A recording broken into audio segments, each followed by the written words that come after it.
1947 से 2025 तक पाकिस्तान ने भारत पे कई जंगें इम्पोज की और सारी जंगें हार गया, चाहे वो कश्मीर की इन्वेजन की शक्ल में हो, फिर उससे जुड़ी हुई एक जंग की शक्ल हो 47-48 की, फिर 65, 71, कारगिल की 99 और फिर टेररिज्म की एक्टिविटीज़ ऊपर तले कई सालों से जारी टेररिज्म, फिर पहलगाम तक वो टेररिज्म आती है और उस टेररिज्म के बाद फिर एक नई जंग जो छोटे ड्यूरेशन की थी लेकिन बड़ी ख़तरनाक थी, 7 मई से 10 मई के बीच। और अब दोनों देश दुनिया भर को अपने डेलीगेशन भिजवा रहे हैं ताकि दुनिया को बताया जा सके कि इस जंग और इस जंग के कॉन्टेक्स्ट में क्या कुछ हुआ।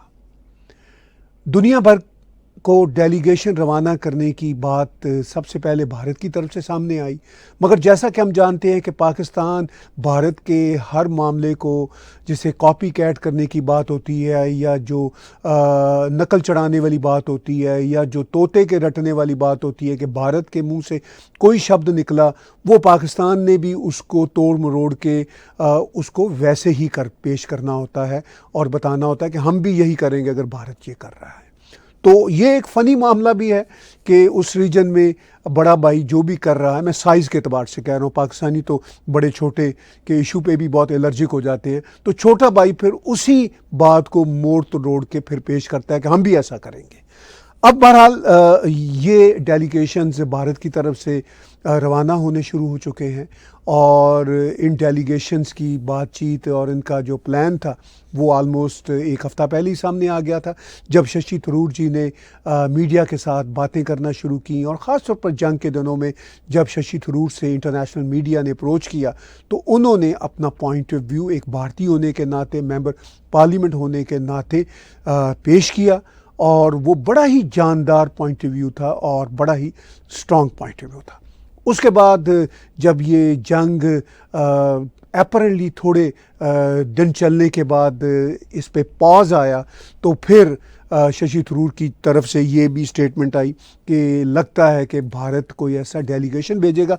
फिर भारतीय सरकार ने 7 डेलीगेशंस भेजने का ऐलान किया और अब ये डेलीगेशन जाना शुरू हो चुके हैं। जैसे अहलुवालिया जी हैं एक डेलीगेशन में, शशि थरूर एक डेलीगेशन को लीड कर रहे हैं। 7 डेलीगेशंस भारत की तरफ से, ये लिस्ट आपके सामने है, जा रहे हैं मुख्तलिफ देशों को और वो ब्रीफिंग देंगे।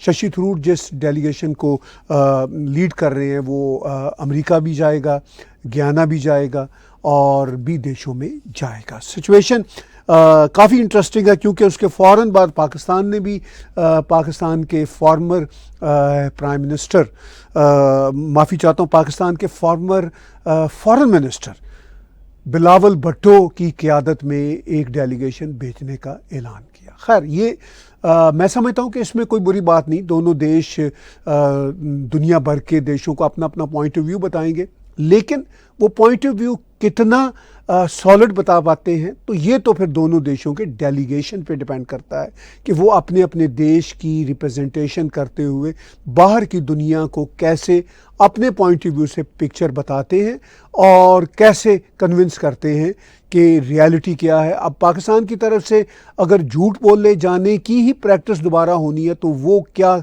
इतनी जानदार होगी कि दुनिया की आंखों में फिर एक बार धूल झोंक सके। ये बात अब पाकिस्तान पे डिपेंड करती है और भारत के जो डेलीगेशन है क्या वो अपनी जो रियलिटीज़ हैं, जो कुछ उनकी सफरिंग रही है, उनके बारे में भरपूर तरीके से दुनिया के देशों को वो बता सकेंगे। इसका दारो मदार ऑफ कोर्स दुनिया के देशों के साथ जो इन डेलीगेशंस की बातचीत होगी उसके बाद हमारे सामने आएगा। अब शशि थरूर जी जो बातें कह रहे हैं अपने डेलीगेशन के रवाना होने से पहले, जो वो एक संदेशा दे रहे हैं मीडिया को भी, अपनी जनता को भी, वो क्या है, मैं 1-2 क्लिप आपके सामने पेश करता हूँ। My own party had declared complete solidarity with the government and the armed forces at the beginning of this conflict, and in that spirit I also expressed that support. To my mind, it was merely a contribution to a very important national discourse at a time when frankly, it was important for us to rally around the flag. There were, especially internationally, there was a relative lack of our point of view being heard, particularly in Europe, the Middle East, the US, and so on. And when stations from those countries approached me, I felt it was almost my duty to try and give a point of view that I believe accurately reflects my understanding anyway of what India believes, stands for, and would have done. French delegation not just expressed solidarity, they used the word soutien, which in English means support. They expressed support for India. तो यहाँ पे मैंने शशि थरूर जी के 2 video clips पेश किए। एक कुछ दिन पुराना है, 6-7 रोज़ा पुराना है, जिसमें उन्होंने बताया कि भारत का जो पॉइंट ऑफ व्यू है, जो पूरे का पूरा उनका अपना नैरेटिव है, वो कैसे मिसिंग है यूरोपियन दुनिया में और अमेरिकी दुनिया में और मिडल ईस्टर्न दुनिया में और बाकी देशों में। तो उन्होंने बताया कि मैंने इसीलिए एक भारतीय शहरी होने के नाते, भारतीय पार्लियामेंटेरियन होने के नाते दुनिया के मीडिया ने चूँकि उनसे अप्रोच किया था, तो उन्होंने कहा कि मैंने एक्सप्लेन किया। और अब इस बात को आगे एक्सपेंड करते हुए भारतीय सरकार ने जो डेलीगेशंस बनाए हैं, उन डेलीगेशन में से एक इम्पॉर्टेंट डेलीगेशन जिसको लीड कर रहे हैं शशि थरूर, वो अमेरिका जाएगा और भी कुछ देशों में जाएगा। तो उन्होंने बताया, फिर उन्होंने फ्रांस के हवाले से कहा, उन्होंने कहा कि फ्रांस के डेलीगेशन के साथ उनकी जो बात हुई तो उन्होंने सपोर्ट का लफ्ज़ कहा है भारत के लिए। तो ये एक इम्पॉर्टेंट बात है। अब ये डेलीगेशन रवाना होना शुरू हो चुके हैं और कैसे वो मुख्तलिफ देशों में जाते हैं, कैसे वो अपना अपना पॉइंट ऑफ व्यू रखते हैं। और भारत के पॉइंट ऑफ व्यू से ये बात इम्पॉर्टेंट है कि भारत का नैरेटिव ज़रा शाये रहता है, तो भारत को अब खुल के उन तमाम रियलिटीज़ को दुनिया के साथ शेयर करना चाहिए। पाकिस्तान के पॉइंट ऑफ व्यू से ये इम्पॉर्टेंट है कि क्या पाकिस्तान दुनिया को बताता है कि भाई उनके अपने अंदर के कंसर्न्स क्या हैं, उनकी आर्मी किस तरह उनकी पॉलिटिकल एलीट पे कब्ज़ा किए रखती है, उनकी अपनी मजबूरियां क्या हैं, और क्या वो एश्योरेंस दुनिया को देते हैं कि वो अब टेररिज्म को डायरेक्टली या इनडायरेक्टली सपोर्ट नहीं करेंगे, या फिर वो किस किस्म का नैरेटिव देते हैं, क्या वो प्योरली झूठों पे बेस करता हुआ कोई नैरेटिव होगा। ये बातें तो मैं ज़रा आगे चल के करता हूँ। इससे पहले कि मैं इस व्लॉग में मुकम्मल एनालाइज़ करूँ इस सारी सूरत हाल के हवाले से, मैं आपको याद दिलाना चाहूँगा कि आप टैग टीवी के यूट्यूब चैनल को सब्सक्राइब कीजिए, मेरे पर्सनल चैनल को सब्सक्राइब कीजिए। अगर आप हमारे दोनों चैनल्स के डोनेट के बटन को क्लिक करके कंट्रीब्यूट कर सकते हो तो आपकी एक्स्ट्रा सपोर्ट होगी, और आपकी जो ख़ास सपोर्ट है वो हर वक्त हमारे साथ रहनी चाहिए। उसके लिए हम आपके शुक्रगुजार होंगे, ताकि हमारी जर्नलिज्म, इंडिपेंडेंट जर्नलिज्म का सफ़र चलता रहे। वो ये कि आप हमारे वीडियोस को लाइक कीजिए, शेयर कीजिए, हमारे चैनल्स को सब्सक्राइब कीजिए। अब आगे चलते हुए मैं बताता हूं कि एक और डेलीगेशन जो रवाना हुआ, और उस डेलीगेशन के कुछ लोग मीडिया के साथ, ANI के साथ बातचीत करते हुए क्या कहते हैं, मैं चाहता हूं कि वो बातें भी आपको सुनवाऊं। It's very important. We are going for a noble cause. We are entrusted with a very important job. As far as India is concerned, you know that India is maintaining very good relation with almost all the countries in the world. And we always stand for peace. Modi ji के नेतृत्व में 7 अलग अलग delegations Bharat के बाहर जा रहे, अलग अलग देशों में जा रहे, अपना पॉइंट ऑफ व्यू लेकर, भारत का एक मैसेज लेकर, भारत का एक संदेश लेकर, जो है zero tolerance against terrorism.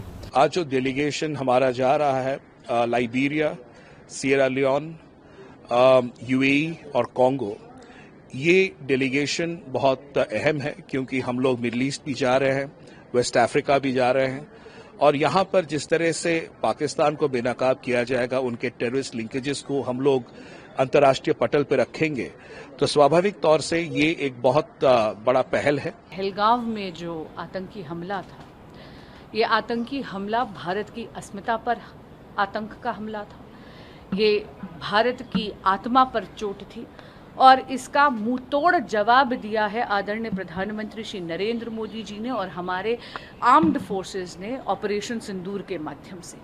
Operation सिंदूर न्याय का नया संकल्प है, और प्रधानमंत्री जी ने बहुत स्पष्ट कर दिया है कि टेरर और टॉक्स एक साथ नहीं होंगे, लहू और पानी एक साथ नहीं बहेगा, ट्रेड और टेरर एक साथ नहीं होगा, और जब भी भारत बात करेगा तो पीओके की बात करेगा। पूरे वर्ल्ड को ये बताएं कि पाकिस्तान एक टेररिस्ट स्टेट है, एक टेररिस्ट कंट्री है। वहाँ पे दुनिया के जितने आतंकवादी हैं उनको शरण देता है।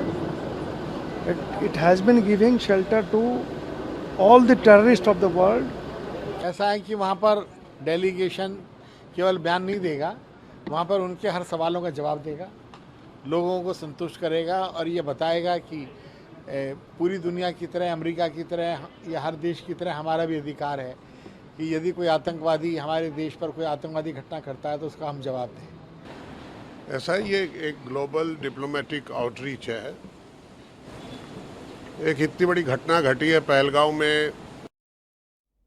तो भारत के जो डेलीगेशंस दुनिया भर में जा रहे हैं उनमें से कुछ की जो है वीडियो क्लिप्स मैंने आपके साथ शेयर की, और ये सारे का सारा एक ऐसा इम्पॉर्टेंट विज़िट है जिसमें भारत दुनिया को अपनी रियलिटीज़ बताएगा और बताएगा कि किस तरह भारत सफ़र है इस टेररिज्म से जिसको भारत झील रहा है 1947 से अब तक, और इस टेररिज्म को कैसे ख़त्म होना चाहिए, क्योंकि दुनिया बहुत बिजी है। जब तक आप दुनिया को बताएंगे नहीं, आप दुनिया को अपनी पिक्चर दिखाएंगे नहीं, दुनिया के पास कोई वक्त नहीं है कि वो आपकी पिक्चर देखे, आपकी बात समझे। तो ये एक इम्पॉर्टेंट इनिशिएटिव है। अब भारत के इस इनिशिएटिव को कॉपी करते हुए पाकिस्तान ने भी एक ऐसे ही इनिशिएटिव की बात की, और मुझे आज बिलावल भुट्टो की स्पीच सुन के हैरत हुई। वो काफ़ी टोन डाउन थे। ये एक अच्छी पॉजिटिव बात है। अगर कोई पॉजिटिव बात होगी पाकिस्तान की तरफ से तो मैं उसको रिकग्नाइज़ करूँगा। अब वो क्या ट्रांसलेट होती है पॉजिटिविटी में, ये एक अलग बात है। अब मैं वो 6-7 मिनट की स्पीच है उनकी, जो है मैं उनका बहुत बड़ा क्रिटिक रहा हूँ। वो बड़ी इमेच्योर बातें भी करते हैं, बड़ी घटिया बातें भी करते हैं, लेकिन ये घटिया बातें उनको बंद करना होगी। अगर बिलावल भुट्टो बाहर जाके प्राइम मिनिस्टर नरेंद्र मोदी जी को, जो एक बार उन्होंने कहा था कि जी बुचर ऑफ गुजरात, इस तरह के स्टूपिड लफ्ज़ बरतेंगे तो अपनी ही वो इज़्ज़त गंवाएंगे, उनकी बातचीत कोई नहीं सुनेगा। आज जो उन्होंने तकरीर की है उसमें उन्होंने बड़ी टोन को हल्का रखा है, बड़ी अच्छी बातें की हैं, मैं ये समझता हूँ। लेकिन क्या वो ये बातें कर सकेंगे? उन्होंने कहा है कि ये फ्लैश पॉइंट है, बहुत सारे इश्यूज हम दोनों देशों के बीच, और एक बात अब तय हुई है कि पाकिस्तान खुद भी टेररिज्म का शिकार, जैसा वो कहता है मैं हूँ, अगरचे पाकिस्तान जिस टेररिज्म का शिकार है वो उसकी अपनी बनाई हुई है। अब अपनी ही मेडिसिन पाकिस्तान को टेस्ट करनी पड़ रही है। कितना सिंसियर है पाकिस्तान कि वो फर्दर टेररिज्म भारत में ना करे, जैसा कि पहलगाम में किया, अफगानिस्तान में पंगे ना ले। तो अगर पाकिस्तान इन हरकतों को छोड़ दे तब तो बिलावल भुट्टो जो बातें करते हैं उनमें कोई सिंसियरिटी हो सकती है।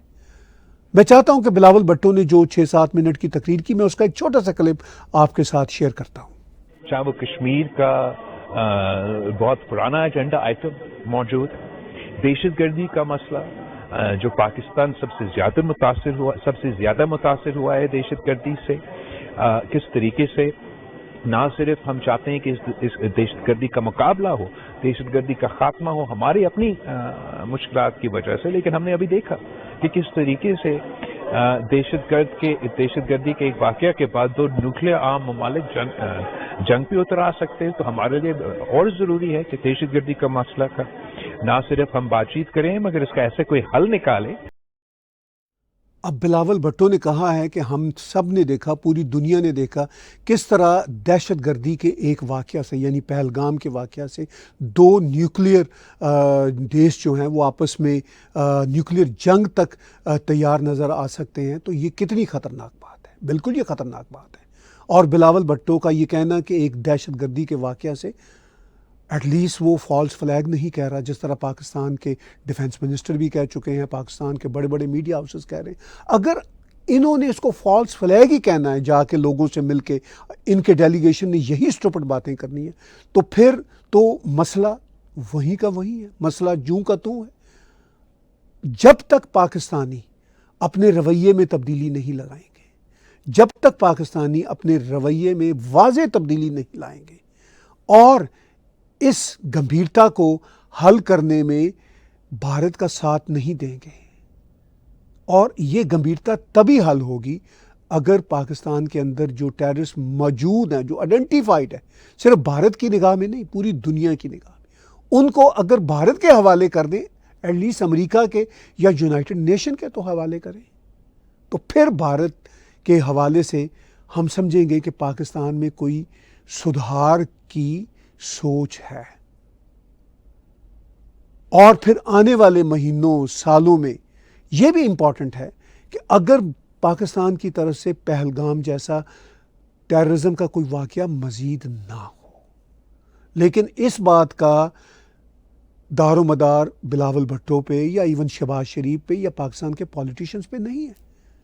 टेररिज्म हमेशा डिज़ाइन की है पाकिस्तान की तरफ से भारत के ख़िलाफ़, अफ़गानिस्तान के ख़िलाफ़ पाकिस्तान की आर्मी ने एग्जीक्यूट की है, मुख्तलिफ दुनिया भर के देशों के ख़िलाफ़ जहाँ जहाँ वो कर सके एग्जीक्यूट, वो भी पाकिस्तान आर्मी ने एग्जीक्यूट की।